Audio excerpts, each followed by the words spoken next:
exposed. Hidden data operation quietly sways Canadians. Outrage grows. The 2025 federal election campaign took an unexpected turn when the Liberal Party suddenly centered their messaging around the peculiar elbows up theme. To many Canadians, this slogan felt unnatural, overly rehearsed, and lacking genuine spirit, something engineered rather than born from authentic public sentiment. Yet despite this strange sensation, the campaign successfully connected with enough voters to secure a win for Prime Minister Mark Carney, who had only recently assumed leadership. This raised questions. Why did this campaign feel so manufactured, and how did it manage to resonate so widely? Recent investigations have shed light on this mystery.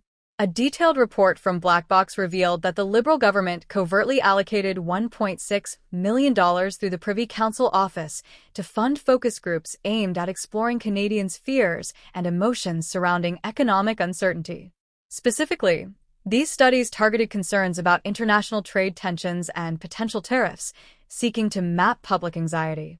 Unlike typical polling, this was a highly strategic and targeted effort by a government office traditionally expected to remain impartial. The Privy Council Office, PCO, is the nerve center of the Canadian government, providing crucial, nonpartisan support to the Prime Minister and Cabinet. Its role is to offer objective policy advice, coordinate interdepartmental efforts, and assist with the administrative functions necessary for governance. The PCO helps craft major government documents like the Speech from the Throne and manages sensitive issues related to national security and constitutional affairs.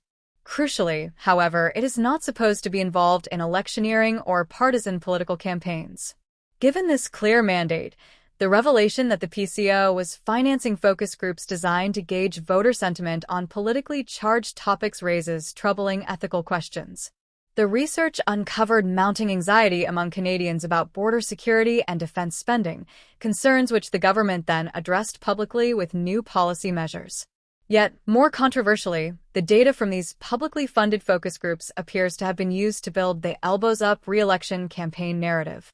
The Elbows Up campaign leaned heavily on amplifying Canadians' fears about economic instability and external threats.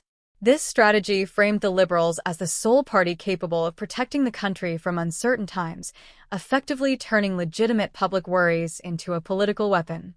Public resources, meant for governance, not partisan advantage, were thus employed to shape electoral messaging. This blurred the lines between government service and party politics, provoking outrage among critics who see this as an abuse of taxpayer funds. Mark Carney's leadership played a pivotal role in this approach. His campaign speeches emphasized strengthening border controls, increasing military budgets, and confronting economic challenges head-on. These promises echoed the very concerns the PCO's focus groups had identified months earlier, suggesting the campaign was tailor-made to capitalize on this research. The result was a campaign that, while feeling staged to some, proved highly effective at influencing voter behavior.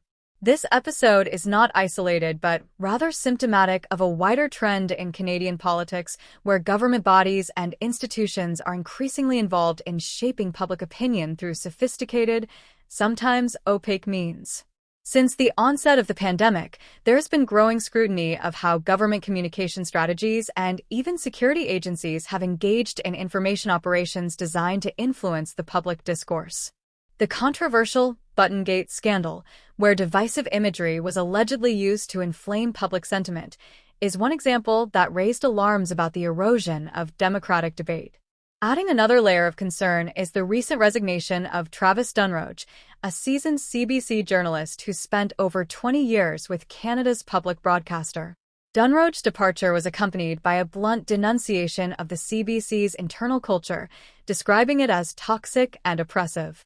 He highlighted issues such as retaliation against employees who raised tough questions about editorial bias, tokenism, and the lack of true journalistic independence.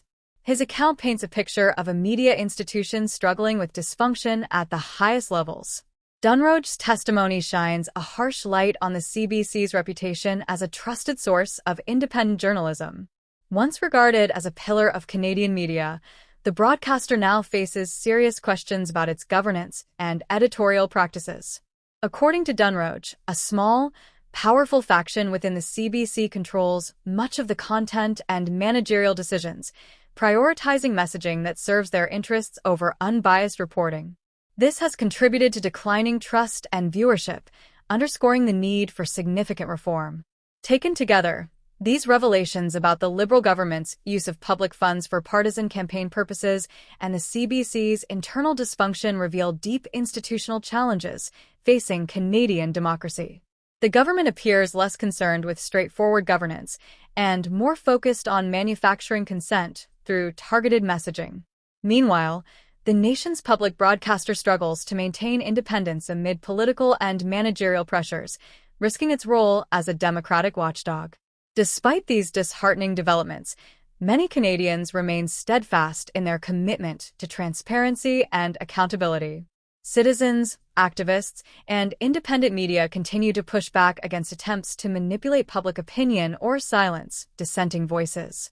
They emphasize that those who speak out are not enemies of the country, but essential allies in preserving democratic values and demanding integrity from political and media institutions.